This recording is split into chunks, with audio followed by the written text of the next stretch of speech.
Hello and welcome to another comedian's interview for my blog and podcast, A Rich Comic Life. My name is Richard Gill and my blog describes my experiences of watching over 1,400 comedians for the last 50 years. I'm delighted to welcome my guest today. It's Mr. Ali Woods. Yay! Yeah, that's me, Yay! baby.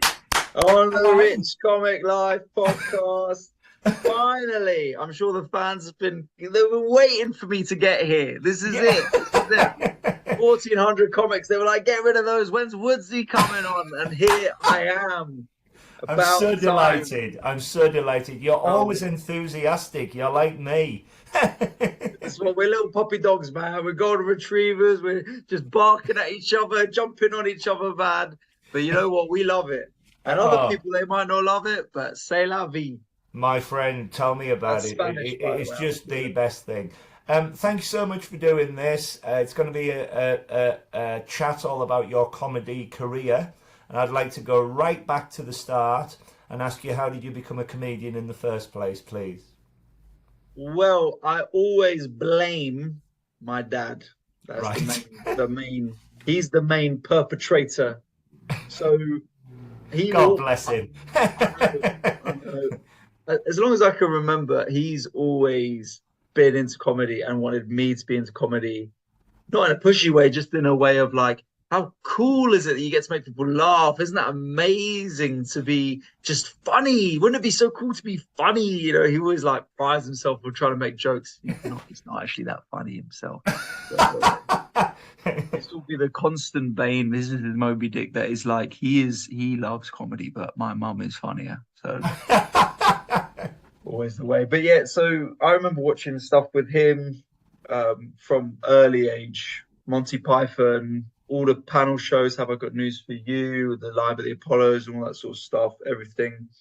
And so I think that was what made me sort of value comedy. And then in another sense, I guess there's a biological imperfection I have, Yeah. some problem with my brain, where that is the way I can communicate with people in the world is by making jokes. I find it very difficult to have a serious conversation or to take anything seriously for too long. I can't deal with it. I'm trying to jump out my skin.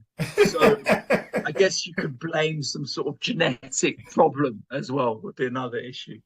If ever you want to go for a drink, my friend, let me know because we'll have a good I'm night. very busy at the moment, very busy, Rich. But thank you, mate. I see. I've heard about this pod, mate. You get 5 minutes in and then you get asked out. That's one of those people in comedy. I know what this is. Don't think this is my first time I've been asked on a podcast leading to a date. It's not. It's not.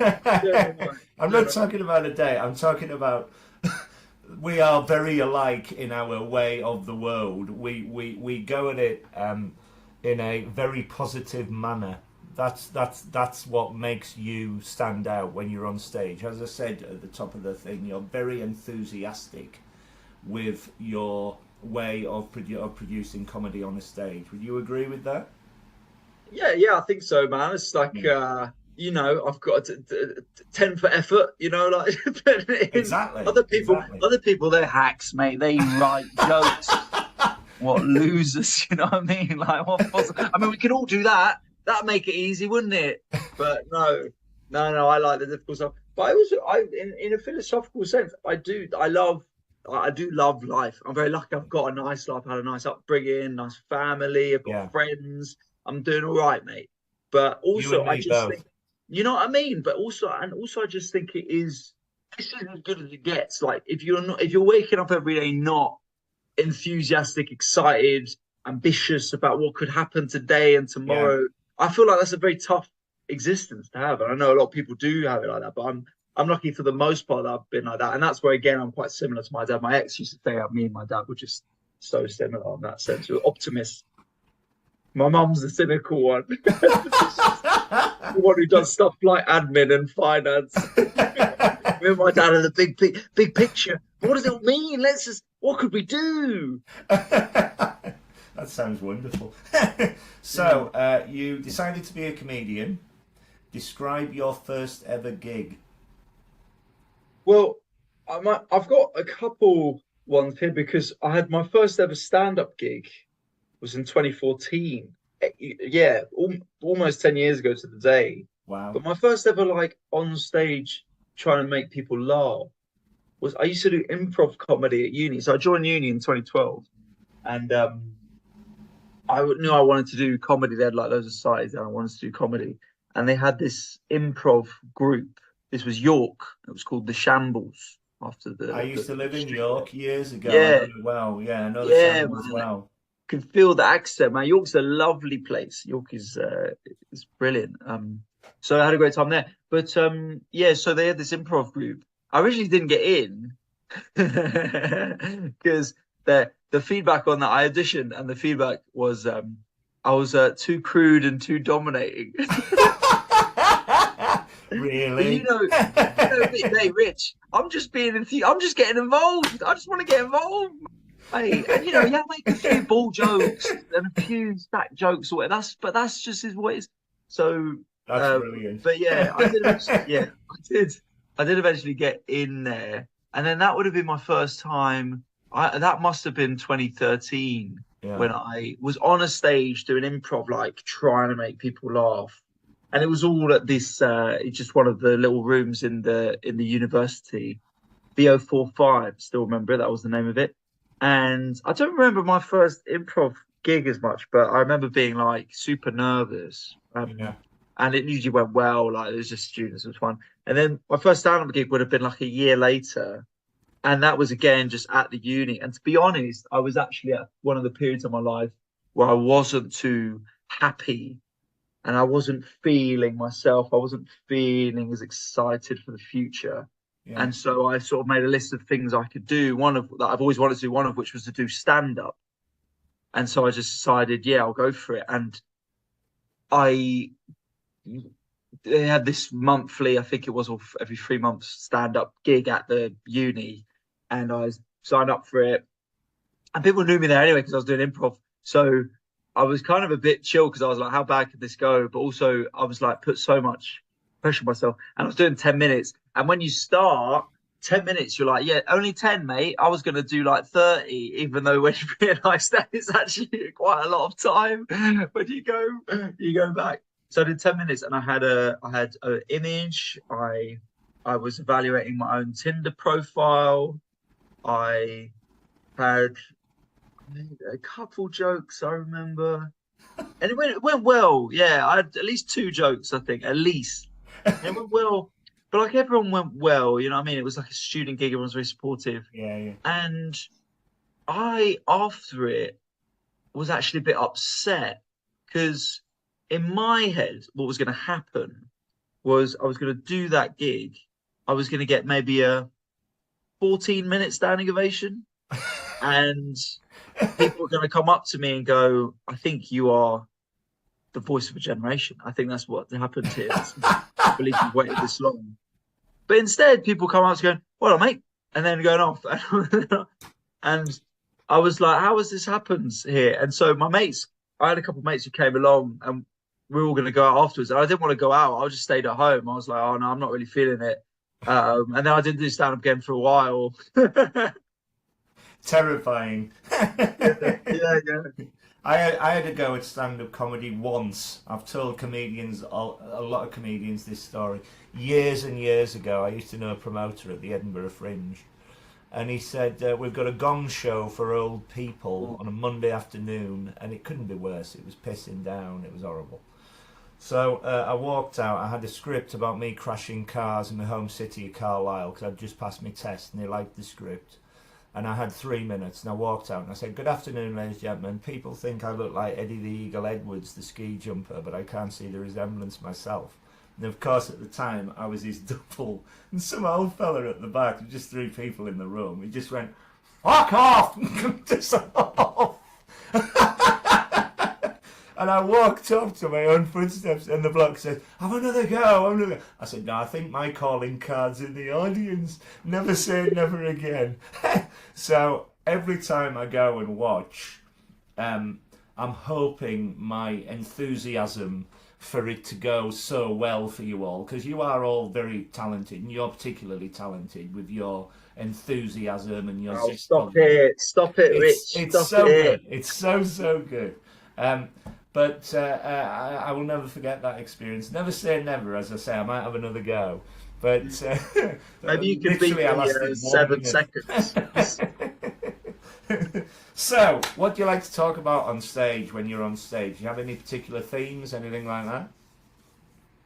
Well, at the moment, I'm talking quite a lot about relationships and breaking up and Yeah, dating again, because that's sort of where I am in my life, and that's sort of what the new show that I'm working on is heavily about.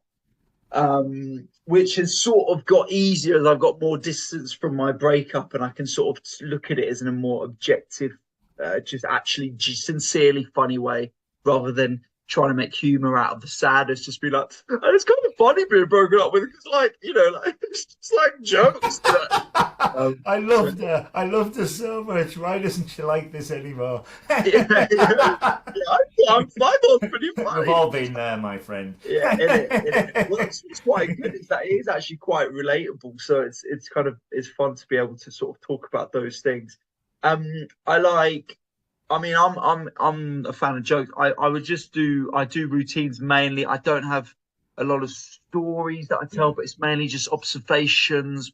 I yeah, try and make it personal to me and relatable to others, and that's my main thing. I don't really see myself as that type of comedian. I don't yeah. see it as like, oh, he's the type who does this style of comedy, or like, oh, he'll, or like, he's the guy who tackles these subjects. I like just talking about my life and how it could relate to others. That's pretty much it. What's great watching you is that you never know what you're going to get. You're a bit off field, and Yeah, that's my wonderful. agent hates that. No, no, Why no, don't no, you no. just do That's the something? uniqueness. It's like, come on, make me laugh. Oh my god, Yeah, that's what. what's he But doing? I'm like that in person. I'm quite moody, mood swingy and stuff. And so like I will just ping pong around from something quite light to something quite heavy. And I think that's sort of fun because I quite enjoy It's that. I so think it's good. It's it's so fun. so But good. yeah, people are like, what happened to that nice routine about going in a shop? What are we not talking about depression? So, It's so good. Tell me about your writing process for a routine or a show. Do you have a specific method, or do you just go and say it? Or I like how you said you laugh like I'm sure you don't have a method. I've seen you enough times. well, I'm a lot sure of it's just them whatever just off the spins cuff. out of your head, whatever tumbles out of your mouth that morning. So yeah, what I do is I got notes on my phone Yeah, all the time, always thinking of any observation or potential thought, however, and I'm trying to push myself to be like however obscure or however like non-funny right now, but so it's in my head. I just try and write it down, and then at the moment, because I'm quite deep into writing this show, I'm doing a lot of watching back sets, listening back to sets, trying to instead of come up with real new whole routine, instead of looking at my existing jokes and be like, right, what more can I get out of this? What angle haven't I looked into? Are there any toppers and stuff like that? yeah. So that's what I'm doing at the moment. And I'm also talking to other comics about it. That's what I'll ask other comics and be like, what do you think of this? I've got this bit at the moment. It sort of does well to this point, but then this bit doesn't work. Get their opinions on it. I kind of like also sometimes asking civilians, non-comics, for their thoughts, because also they might not get the mechanics of like why a joke works, but they'll be like, "Oh, that's funny. Like I find that funny," and they'll go, "It's like you ever have that with someone," and you go, "Oh, okay, that's Yeah, where yeah. you're making that connection." Um, but if I'm just starting and writing a show, I'll make more of an effort of actually like sitting down at a laptop. It could just be for like 10 minutes and just be like, right, what notes have I got here?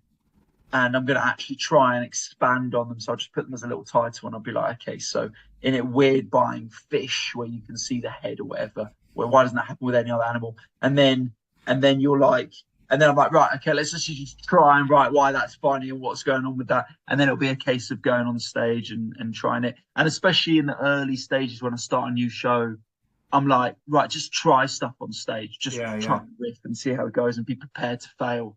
So Another that's great thing I like about you is you've got funny bones. You're a funny The doctor told me that when I was a kid, mate. It's a real problem. Posture's terrible. You know you're going to have a good time when you appear on set. So if ever your name, genuinely, if ever your name is listed on a gig, I know I'm going to have a good time because you're a very funny man. Very sweet. That's very sweet. I'm going to listen back to all the other episodes. No, just the ones I like. To them. I don't. Sometimes I get a Comic silence. Sometimes I get a Comic on the podcast, and I can tell they're really sort of insecure, so I have to like big them up just to make them talk about comedy. Not at all. No, that's fine. To date, what's been your best or worst gig? I can't imagine you ever having a bad gig because you're so enthusiastic. Oh, I wish I was like that, Rich. I wish I could either. Or what's the other word for imagine? Remember. That's it. So worst gig will start with the one that always jumps out was similar Gong Show.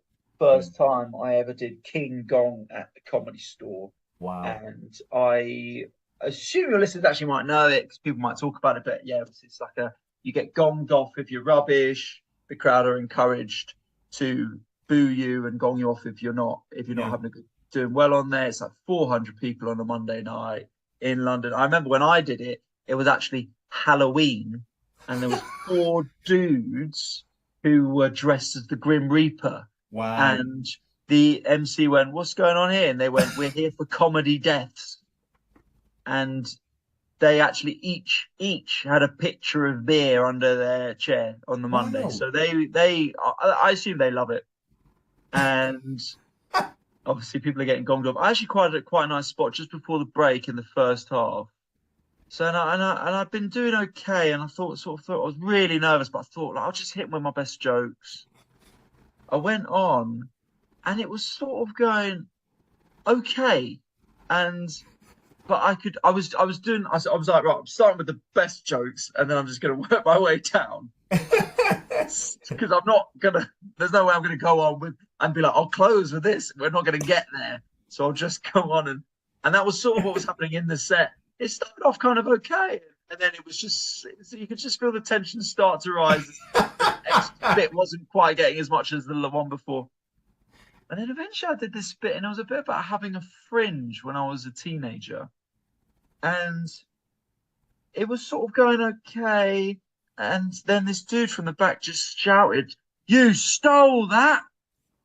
No. And I stopped. I was like, "What?" And he went, "That's Sean Locke's bit." Oh my gosh. And I didn't know what he was talking about. I was like, but obviously I'm sweating. I am so stressed. And I love Sean Locke. And I'm like, what? I just said, "Fuck off, mate." Crowd instantly. Boom! Everyone, 3 cars. Oh no. And I just walked off in shame. Oh man. And you can imagine that at the store where, I wanted to go and perform at some point in my life. Yeah. So it's not even that you were sort of a bit shit and didn't make it.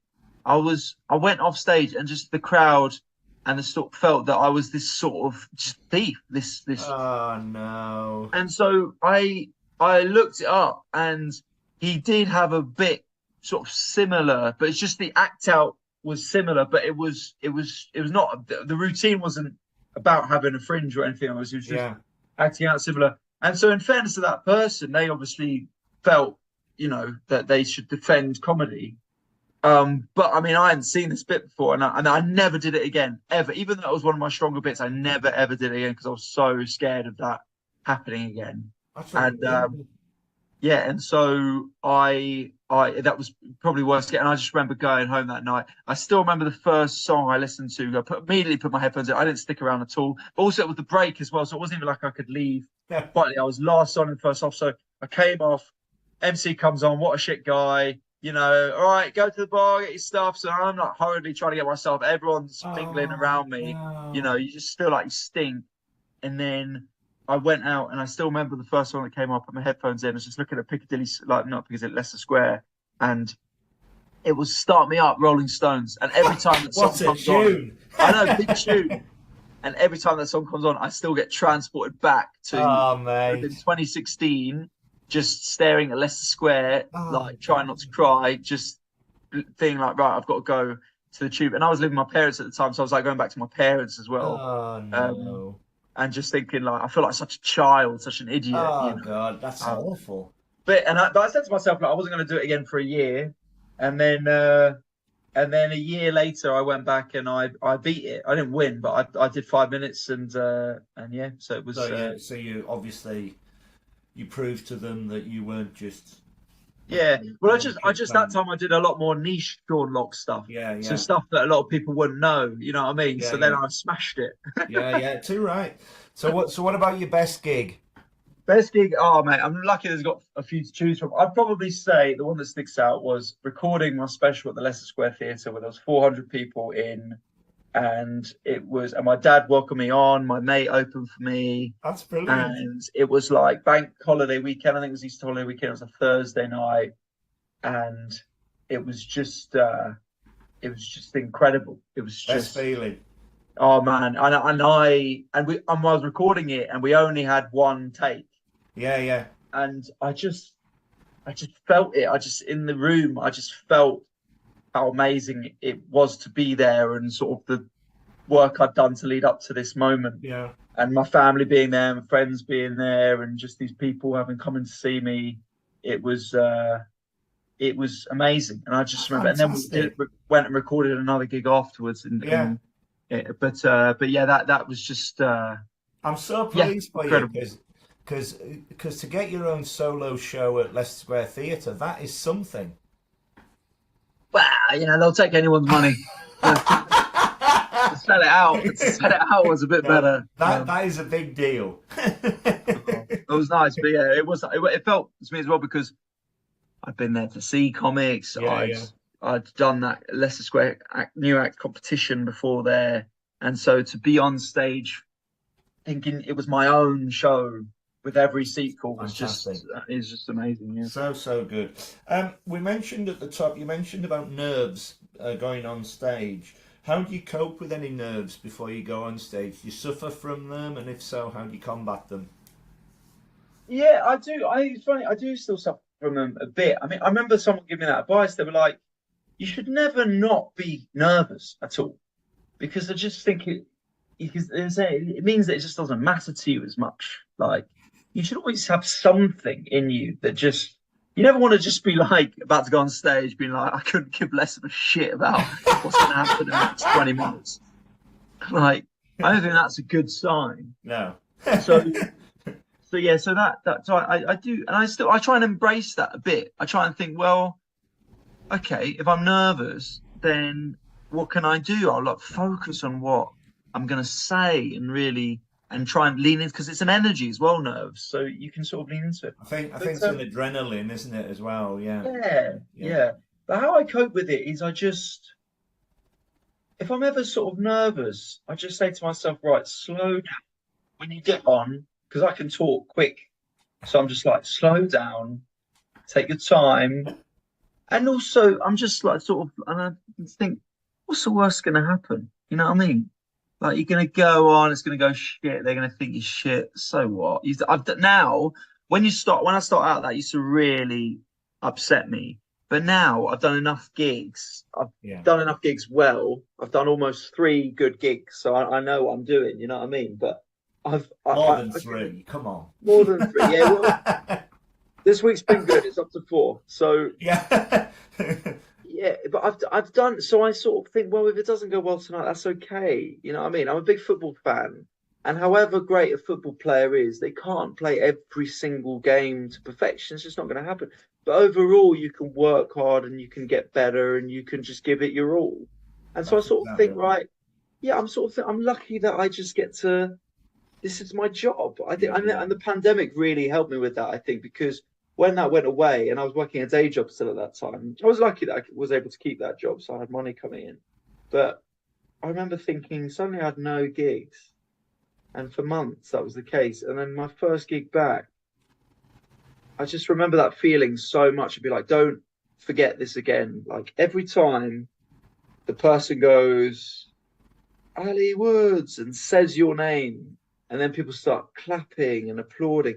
This was your dream when you were a teenage boy. Like this was it. So regardless of how well each individual gig goes, sometimes I think it's not lost on me that I'm genuinely living my dream. Yeah. So I think that sort of makes the nerves less important.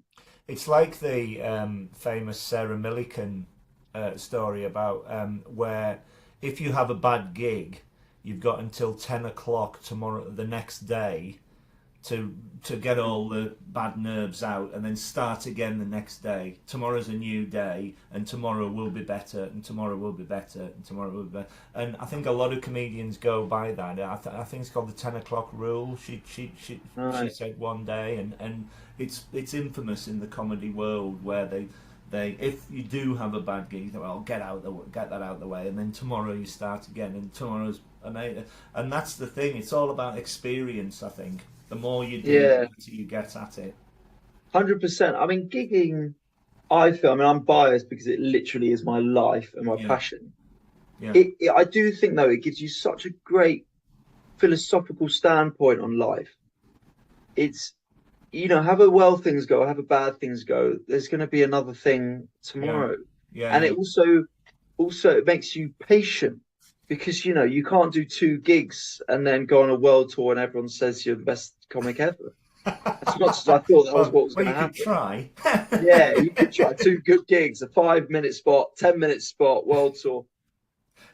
So you just got to learn that things will, as long as you Yeah, do the basics, as you said, get over stuff, you work hard, you yeah, yeah, look after yourself, you try and be nice to people, all this sort of stuff, then everything else sort of works out in the end. And a lot of people don't have that. I think they want something to happen now because yeah. that's what we're sort of told, or they work a job that's rubbish and it's just about getting through it. And if you do something like gigging where you've just got to pick yourself up every day, then I think it just makes you more accessible alive. Okay, you've had a setback, it's fine. You can go and Exactly. you'll be all right. Change your life as long as you're happy. It's easier. It can be easier said than done. But if you're not happy, there's no point. You need to be content with your lot, I think. Yeah.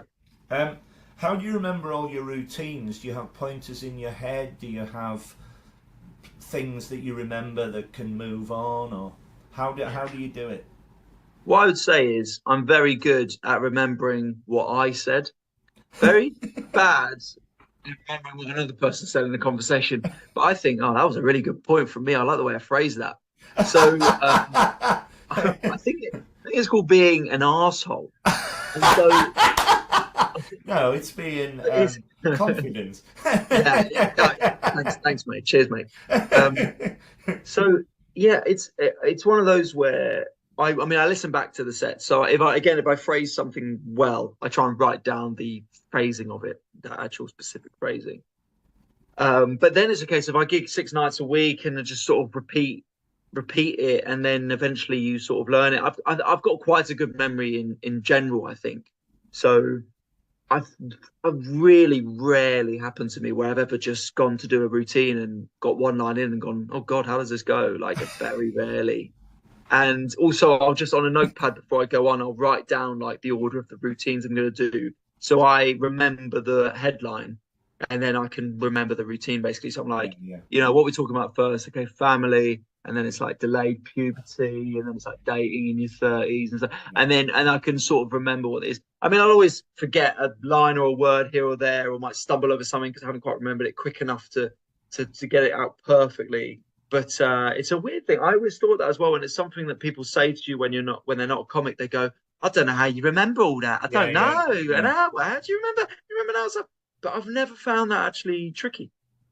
The most creative thing I've done, other than this blog, I wrote a play which Oh we wow. put on for. I wanted it for the Edinburgh Fringe, but we put it on for Comic Relief. This is years and years ago. It's called The Applicant. It's basically about me who comes down to London from Carlisle, and he hasn't got a job. He's never had an interview in his life. He's got a successful girlfriend who he wants to move down to London with, and he has a series of jobs, interviews, and he's just builds them up and builds them up and builds them up. And eventually, he gets his job.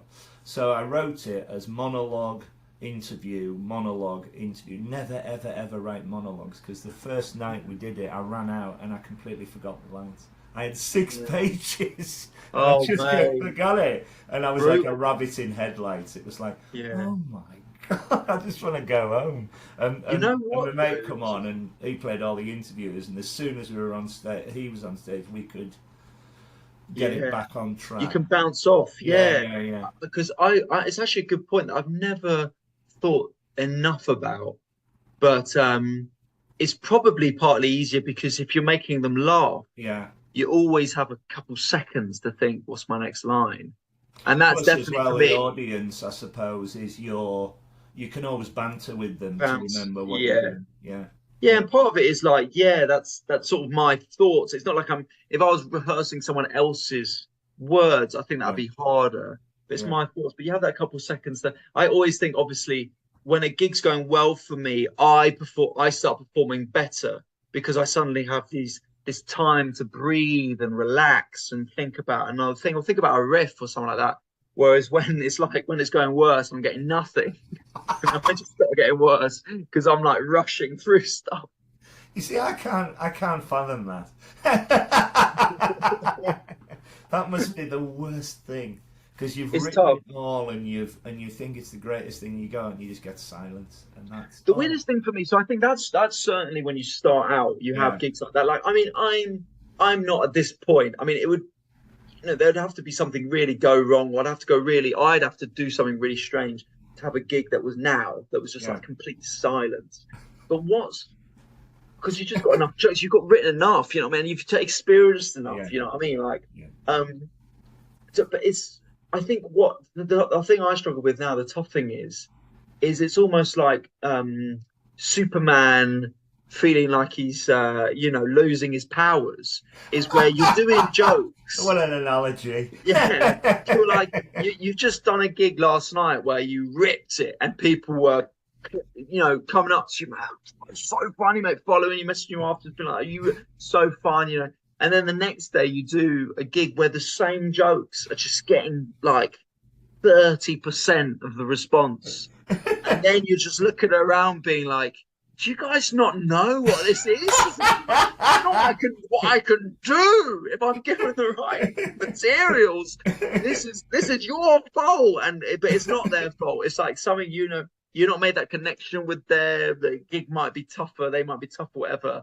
But it's like not their fault. But that's what happens to me now, which is like the weirdest and most and toughest thing is when you're looking out and you're like, I just don't know what to do. I don't know why this is. These jokes are all right. I don't know. It's just not the connection. there's a there's a testimonials page on my blog which is incredible. There's like 50 odd comedians singing my praises, which is wonderful. If you want to do it, please email me. I'm all right, but don't say it. But there's a wonderful one from Milton Jones where he says your laugh is incredible. I wish you were at every one of my gigs. Yeah, that's sweet, isn't it? And Yeah. that's extraordinary, But That's best review as an audience member you can get, I think. it is He's amazing. following you on tour. He's Yeah. doing the gigs where you are. let's let's move on. I am very lucky to be able to go to the Edinburgh Festival every year. It's my holiday. I go for a week. I go and see about 60 shows. I need a holiday when I come back. I just love it.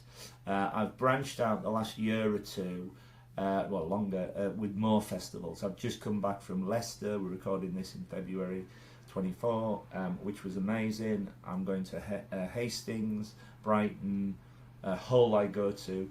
What is your experience of fringe festivals?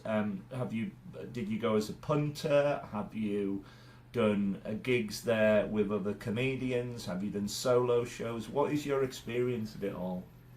Well, I was lucky that because I'm half Scottish, when we go and visit my grandpa and his birthday was in August, and obviously I'd be off school, it all That's came me. together. Yeah, literally, yeah, it all came together in it. Yeah, So we would actually go over to the Fringe, and obviously when I was like, and this would have, I can remember from sort of like maybe 11, 12 to maybe 16, I was sort of going, but we just go over for the day and then come back. And the shows I remember seeing at the start were, they were like this sort of family friendly, like martial arts and acrobatic stuff and yeah, impressive stuff. And then one of the first comedy gigs we went to. It was 13. I remember I was 13 because it was Pete Furman. What a Pete gig! Furman. I He's know, and this would he's have one of been my yeah. favourite acts. Oh yeah, and this would have been well, yeah, if I was 13. So yeah, we're talking sort of 2007, Yeah. 2008. And the work he puts in to entertain an audience is Yeah, extraordinary. He's been going for years. yeah, well that's it. And I remember I was 13 because the lady on the door, because my mum was like to me, because it was 14 plus, and she was just like, if anyone asks you 14, right, what are you? 14, right, a key, 14. 14, say 14. The lady goes to me, excuse me, sorry, how old are you? I go, 13. And fortunately, they were just like, oh, it's for 14 plus, but if your parents are all right, you're Yeah, coming in yeah, with your yeah. parents, like, it's fine. Um, but yeah, it was great. And we still talk. I mean, we went to Pete Furman for my dad's birthday when we were like 20 in 2017 or something like that, 2016. Um, and yeah, so like that, I remember first going as a punter, and then my first experience going as a performer was in 2013. I was 19, and I was there with a sketch group from uni. I hadn't written the sketches, but I'd auditioned to perform in it, so I was an actor in the sketches, and I was doing a bit of improv like once a week. And the sketch show was at a place that doesn't exist anymore. Maybe you'd have heard of it, called the Citrus Lounge. Yes, very much so. Yeah, Yeah, yeah, yeah, yeah. sticky nightclub that was like a 15-minute walk away from the mile, Yeah, and we were couldn't be performing it. worse. Yeah, we were performing every day to about 5 people, and we thought we were rock stars. We were there like we'd see 6 people, and we were like, okay, give it your all today, guys. Big one, big crowd in today. We would fly for like 2 hours, get 5 people in, and we'd be like, this is sick. I can't believe how well this is going. And That yeah, must have been amazing. yeah, it was great. And when you're like, I mean, I was sharing like a flat with there was 20 of us. There was like 12 in a room, just sleeping on the floor, like a sort of army barracks thing. But it was just the most fun time ever. I was just loving it. Just going to It's all the so free good. fringe The stuff. Didn't have much experience is money. Yeah, extraordinary. exactly. Yeah. So that first, I think, anytime anyone does this sort of first month long fringe, if you're not doing, hopefully you're not doing a show that's like, just stressing you out so much and just like, tanking. But it's just incredible. I just don't know many more places that are like that. The stuff you can see and the sort of just environment and the culture. Yeah. Everyone's staying open till sort of 3 in the morning. Oh, it's amazing. But yeah, so I just loved it. And then I started going up with stand-up shows I was part of like other people's shows in 2016 and 2017. 2018 I did like a compilation show, a couple of them, and 2019 a work in progress show with my mate.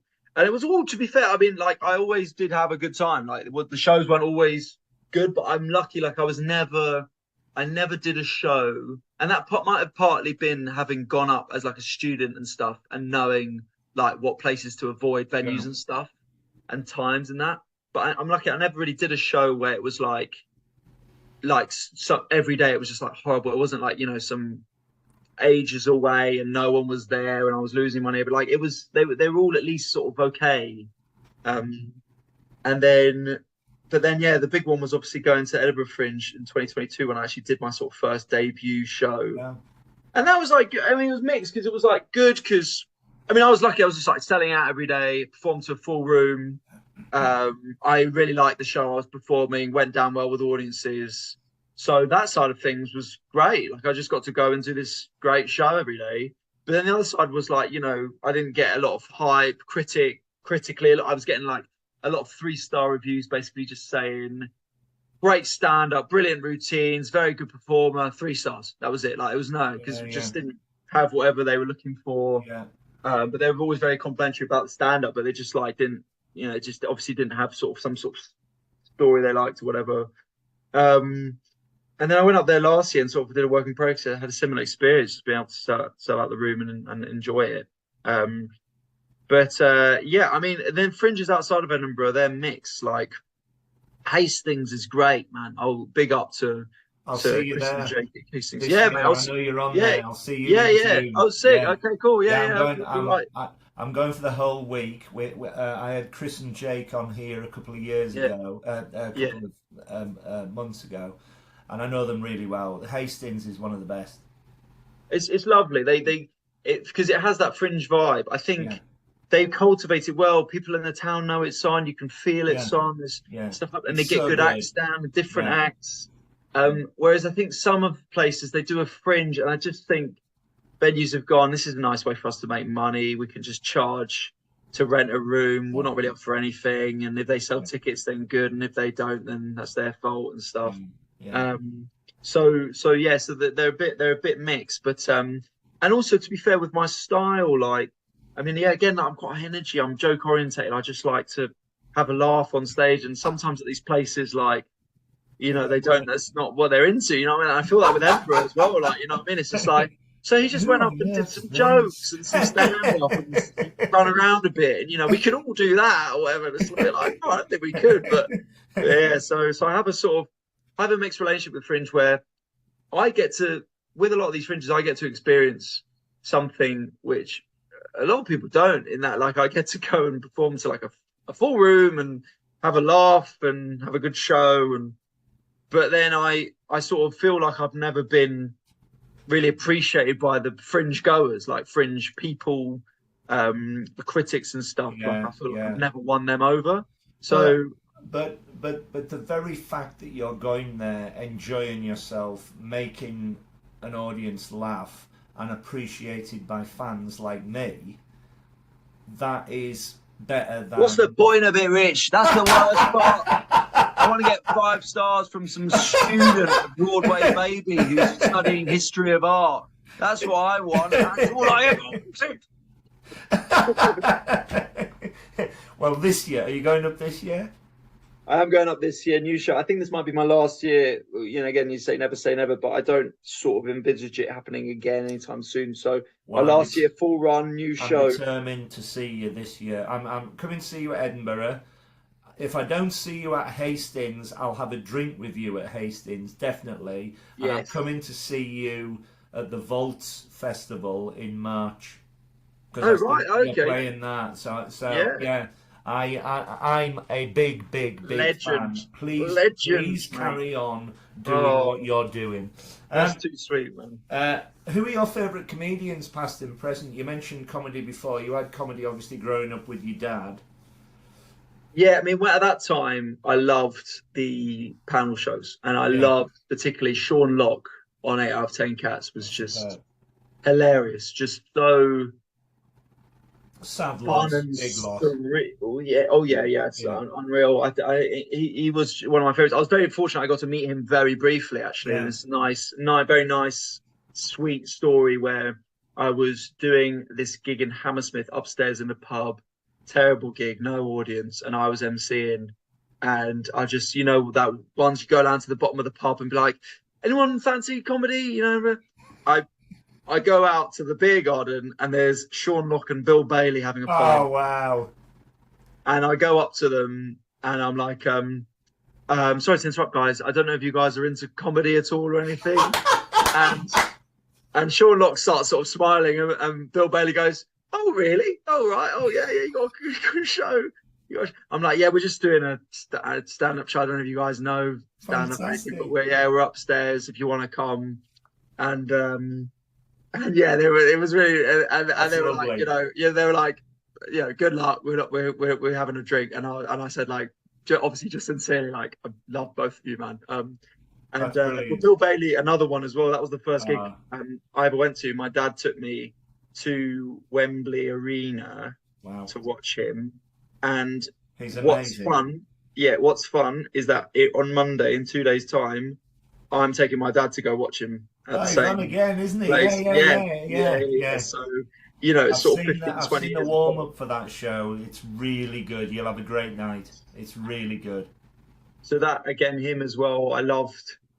Bill Bailey, Sean Locke, and Simon Amstel as well. Never mind the Bus Books. I just thought was so funny. They would make me laugh the most. And then nowadays it's more like the Americans. Like I just like the American style, very joke heavy. I like the Bill Burrs, Nate Bargatze as well, Yeah, Ali Wong. yeah, I really like Michael Che Matters as one of my favorite shows ever, but yeah, I yeah. watched his last show and it was really disappointing. So I don't know, but yeah. So those are the sort of comics now that I'm more into. That's brilliant. My first ever gig was Oh, Les and Ali Sadiq Dawson. as well. Sorry, go on. Hey, sorry. Ali Sadiq as well. Yes, God, only exactly. recently. Yeah, he's brilliant. Brilliant. It's amazing. My first ever gig was Les Dawson, 1974. Wow. Amazing family holiday. And then a year later, we saw Tommy Cooper, and he was extremely. Oh my gosh, you saw him live. Curtains open. There's nothing on stage but a bed, and he's lying on it. And one woman in the crowd pisses herself laughing, and it trickles round. Everybody in the audience is laughing, and he doesn't do a thing. And he's lying there, and he pops his head up after 5 minutes. He goes, "What? Somebody come on!" Absolute genius. And I got a bug there. Yeah, oh, my friend, I witnessed the Comedy Store when I first came to London in 1988. The bill was Richard Morton, John Maloney, Phil Jupiter, Linda Smith, God bless her, and top of the bill was Charles Fleischer, who went on to voice Roger Rabbit in Hollywood. Right, okay, Amazing. yeah. I saw Bill Hicks in Manchester. I've seen Steve Martin. I'm well with you with the American comedians. But I just love to go. I've had the British Comedy Guide on saying to me, "Can you give me your top 20 gigs?" And I can't because it's so difficult to do. But what I have done is I've given them my top 20 special moments. So, things that have happened to me in the audience are memorable things. So hopefully that's going to get published soon. That's so sweet. It's so good. It's so good. Just following on from that, like me, do you go to a lot of comedy gigs as a member of the audience? No, I'm not. I'm sorry. I don't, Richard, man. Because I normally gig in 6 nights a week. So the idea of going to a gig on my 7th night just feels like I don't do anything else. It can be too much. Yeah, I know. It's usually special stuff. Yeah, I mean, I would never go down to a club and just watch. No. I mean, I'm bad at that. Even if my mate's on, if I've got a gig, I won't I'll just be like, "Good luck, mate. I'll see you later." Good for you. Yeah. But I do I make the exception, obviously, if there's a comedian coming, performing at a time that I wouldn't normally, and I want to go see them. As I said, the Americans coming over. So I normally get 1 or 2 gigs in a year, which I feel like a bit more like special occasions. And I always really enjoy it. That's the thing. I always, because I'm normally watching someone who I feel is a bit of a master of their craft. Yeah. And I just sort of enjoy it, able to sit there and relax and be at this place and not feel like I have to perform myself. I mean, I remember that I went to watch Chris Rock at the O2 in 2018. Yeah. And that was at a time when I was doing a lot of open mics, rubbish gigs, one man and his dog, and the dog gives you a bad review the next day, and all that stuff. And I'm just, at that point, and also I would have been, I've been sort of 23, and all my mates, they're all just going out drinking, dating, having laughs, going on these sick holidays and stuff. And I'm dragging myself to Archway to gig in a basement, and I'm just sort of thinking, oh God, I mean, is there any point to this?